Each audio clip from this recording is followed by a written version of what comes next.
سلامك أستاذ، ممكن تفضل. بالنسبه لنا كدفاع ديال الاخوه اللي تعتقلوا معتقلين لقمة العيش في اطار الملف ديال اللي كيتسمى الملف ديال الفراشه. في الحقيقه حنا كنا حاضرين اليوم على اساس اننا نأزروهم، وعلى اساس اننا يعني نثيروا واحد المجموعه ديال الدفوعات اللي هي كتمشي في الاتجاه ديال التبرئه ديال الساحه ديالتهم. وفي البدايه ديال المحاكمه كنتفاجئوا على انه كاين اخلالات على مستوى اللي تمثلت في عدم ضمان العلنيه ديال المحاكمه، بحيث ان المحكمه عرفات واحد الحصار بوليسي من طرف جميع التلاوين ديال القوات العموميه، واللي حالت دون دخول تا الدفاع والدخول ديالهم في الشروط اللي هي غير مقبوله. الاكثر من هذا انه بالنسبه للمتهمين كانوا بغاو يستعملوا في وسائل ديال الدفاع ديالهم مجموعه ديال الشهود اللي تم المنع ديالهم من الدخول. هذه الامور اللي ترناها امام الهيئه ديال الحكم، ولكن الهيئه ديال الحكم يبدو على انها يعني كانت عندها رؤيه مغايره، واللي فعلا تبينات على انه كاين خرق ديال الشروط ديال المحاكمه العادله، واللي تجلت بالاساس ان هيئه الحكم استمرت في المناقشه ديال الملف رغم انه كاين جوج المتهمين مضربين على الطعام، واللي داك الشيء واللي تتبين من خلال الوضعيه والحاله الصحيه ديالتهم على انهم منهكين، وبانهم ما يستعدوش انهم يدافعوا على النفوس ديالهم، لان القوى ديالتهم كانت منهاره الى درجه ان البعض منهم كان يفترش الثرى. رغم هذه الوضعيه هذه المزريه واللي تتاكد على انعدام الاراده والقدره البدنيه ولا الجسمانيه ديال المتهمين باش يدافعوا على رؤوسهم، المحكمه واصلت المناقشه ديال القضيه. حنا بالنسبه لنا كدفاع ما يمكنش نزكيو هذه المسرحيه هذه، لانه ما متوفرش الشروط ديال المحاكمه العادله. الان صدر الحكم، هذا الحكم اللي في الحقيقه كنعتبروه بانه راه مخالف سواء للضمانات ديال المحاكمه العادله او لا حتى يعني المعطيات الموضوعيه ديال الملف، لانه ما كاينش في الملف خالي من الوسائل ديال الاثبات ديال الاهانه، ما كاينش شهود، كاين عندنا طرفين، كاين تصريحات ديال الاطراف المشتكيه وما كاينش شهود اللي كيأكدوا التصريح ديال الاطراف المشتكيه. الاطراف المشتكيه ما عندهمش اولا قرار اللي جو باش ينفذوه، لانه من ضمن المهام ديال السلطه المحليه هي تنفيذ قرارات. ما عندناش قرار ديال اخلاء هذاك المكان اللي تعتبروا المشتكين على انهم جاوا باش بالنسبه للمتهمين خصهم يخليوهم من هذيك الساحه ديال بنو بطوطه على ما اعتقد. وهذا الامر هذا كيناقض المقتضيات القانونيه اللي تابعوا بها المتهمين.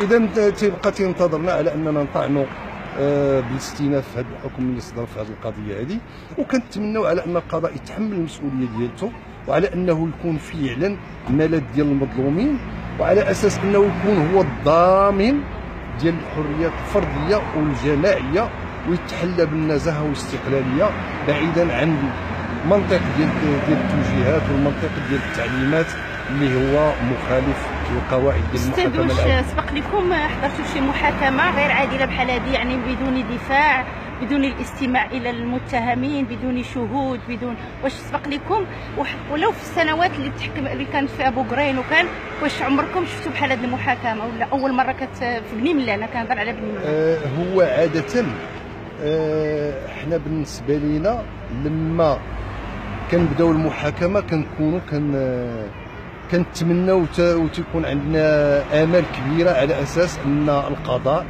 يحترم الاجراءات المسطريه والاجراءات الموضوعيه، لانه ما يمكنش ننتظروا شرعيه موضوعيه بدون احترام الشرعيه الشكليه. ولكن بمجرد ما كنوقفوا على ان كاين اخلالات اللي كتتعلق بالضمانات ديال المحاكمه العادله. الان واحد الوقفه احتجاجيه امام المحكمه الابتدائيه بمدينه بني مهلال.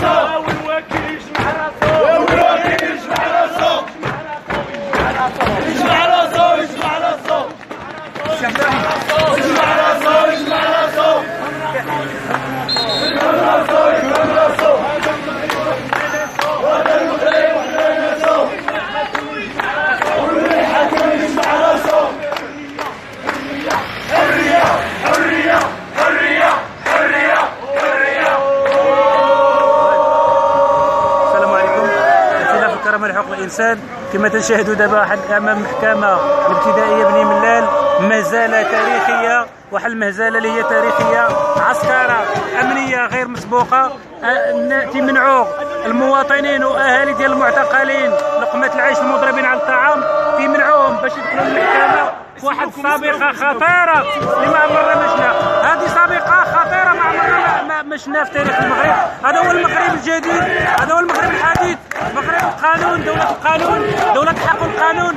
كما تنشوفوا ان عسكره امنيه امام المحكمه الابتدائيه تمنع المواطنين، تضرب في الصميم العلنيه ديال الجلسه، تضرب في الصميم الولوج ديال المحكمه، من حق دستوري وقانوني بالنسبه لاي مواطن يحضر المحاكمات في اطار العلنيه ديال المحاكمات. وهذا غطاء تكشف اليوم ان الدوله تعرات في هذه المفاهيم ديالها. الدوله امنيه بامتياز كما تنشاهدوا هنايا، ولكم تعليق.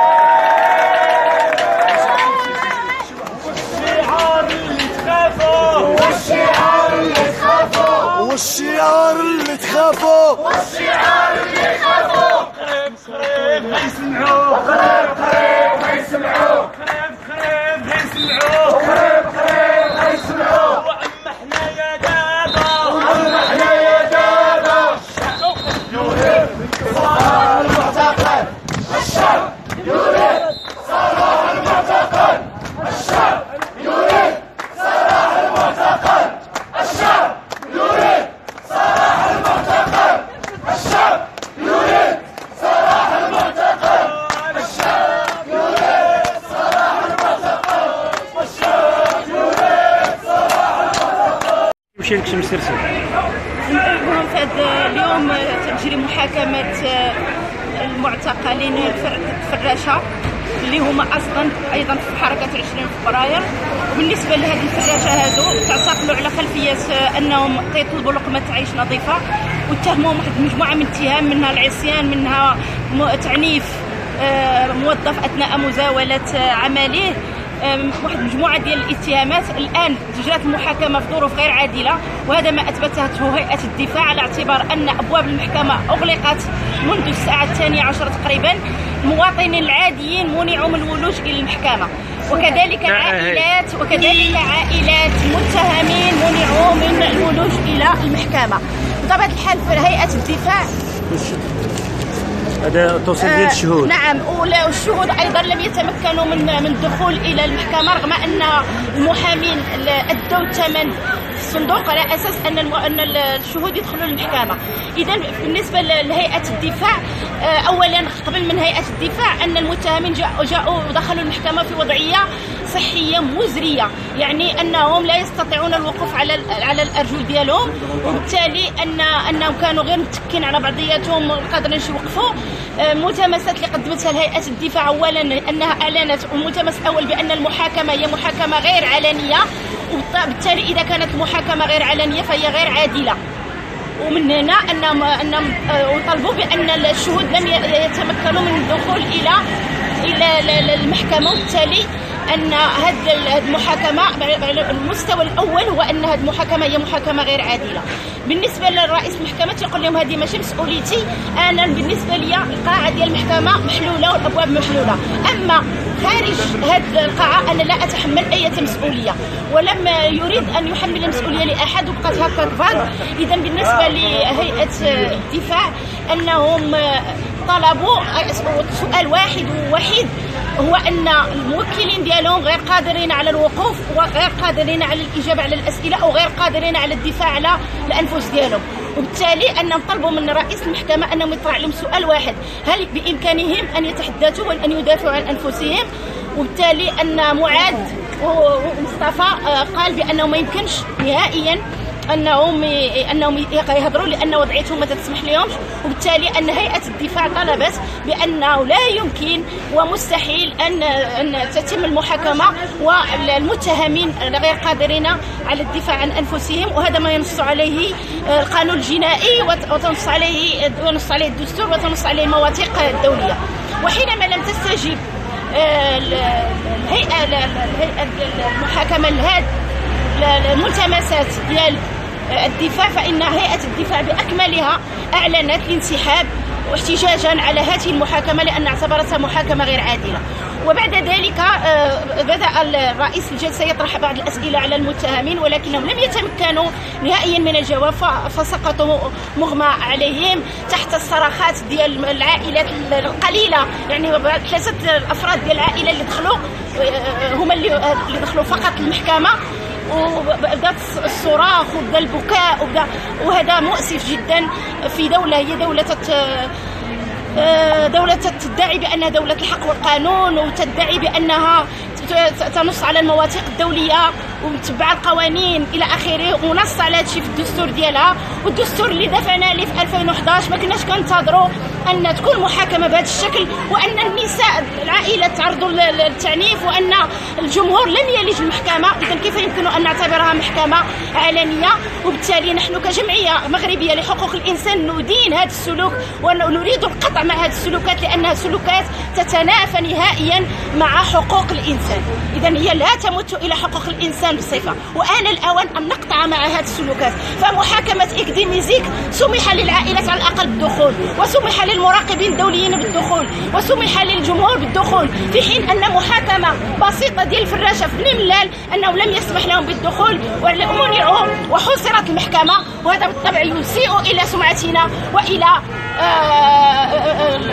كرامة ديالنا كمواطنين وإلى سمعتنا كدولة مغربية، ونحمل المسؤولية كاملة للمسؤولين على هذا السلوك. وتحية. أنا دخلت شفت ولدي وشفت الدراري اللي معاه، ولدي محن، ولدي ما قادش يوقف على رجليه، ولدي ما دار حتى شي حاجه، ولدي كيفرش فراش عادي. هذه 5 شهور ما خدمش وجوج، ومراته حامله وعنده عائله، ما دار والو، ما دار حتى حاجه مسكين. هز 140,000 داز السلعه، جاو القياد دقوه، ما عرف ما شي ضرعه، ما قادش يوقف، وولدي بغى يموت. وانا تنعلن على الاضراب على الطعام مع ولدي، نضرب مع ولدي ان ولدي تيموت. اللهم ان هذا منكر، اللهم ان هذا منكر، اللهم ان هذا منكر. هادشي عندي ما نقول لا اله الا الله محمد رسول الله. انا داخل سي حماوي عندك انا ما كنشوفوا هنايا الاعتصام، المحاكمه باقا.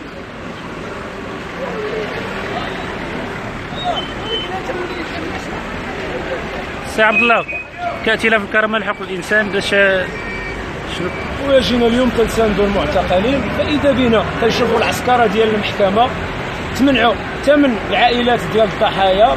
الاب ديال مصطفى قشوت تمنع باش يدخل، دخلوا ناس على رؤوس الاصابع. نائب ولي الامن تيقول لك التعليمات اللي عندي، ما عرفناش حنا واش هذه دوله القوانين ولا دوله التعليمات.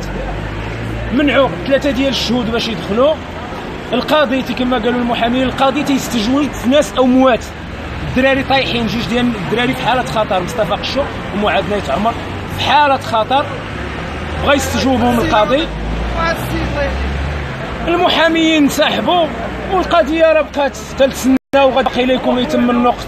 محاكمه غير عادله ما تتوفرش على شروط سميتو علنيه الجلسه. ملي حنا عرفنا تمنعنا من الدخول، عرفنا القضيه تحاك بعض الشيء. المهم المحاميين راه انسحبوا، ما بغاوش يشاركوا في هذه المهزله هذه.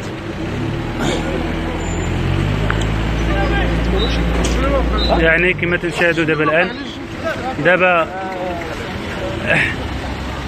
كما تنشوفوا المحكمه ديال بني ملال، المحامين تينسحبوا من المحكمه، المحامين تينسحبوا من المحكمه لعدم توفر محاكمه نزيهه وعادله. تشوفوا محاكمه متبوخه وصوريه، الشهود تيتمنعوا باش يدخلوا المحكمه، المحامين تينسحبوا. هذه محاكمه صوريه تتوقع الان مجزره ديال القوانين، مجزره ديال الدستور المغربي في المحكمه الابتدائيه بني ملال. هذه مجزره حقيقيه ديال القوانين وديال الدستور كما تنشاهدوا هنايا المحكمه الابتدائيه بني ملال. ما عرفناش حنا شكون اللي تعطيها التعليمات. السيد الرئيس ديال المحكمه تيقول لك الابواب ديال الجلسه راه مفتوحه، وكانت واحد العسكره امنيه اللي رهيبه وشديده امام المحكمه، واحد العسكره اللي كانت رهيبه. هنايا الناس بداو تيسخفوا على برا. السيد هنايا اغمي عليه نتيجه العياء الشديد والجوع، لان كان واحد الجهد بدون اللي هو قوي، لان الناس ما خلاهمش يدخلوا المحكمه. عدم الولوج المحكمه اليوم في مدينه بني ملال تحولت الى تكانه عسكريه. المحكمه تنشوفوا هنا عدد ديال الصافيطات وعدد ديال الامن تحولات الواحد ما يشبه التكانه العسكريه. تحولت المحكمه اليوم القشله. هذا اللي تيخبط في صميم القانون المغربي وتضرب عرض الحائط كل القوانين، قوانين ديال علنيه الجلسه، قانون ديال الولوج للمحكمه، كل شيء اليوم تسحق. كاين مزاره اليوم، مزاره ديال التاريخ، مزاره ديال القانون.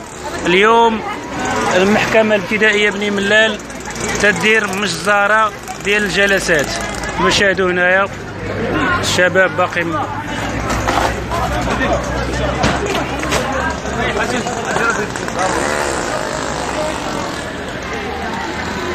لا للعسكرة.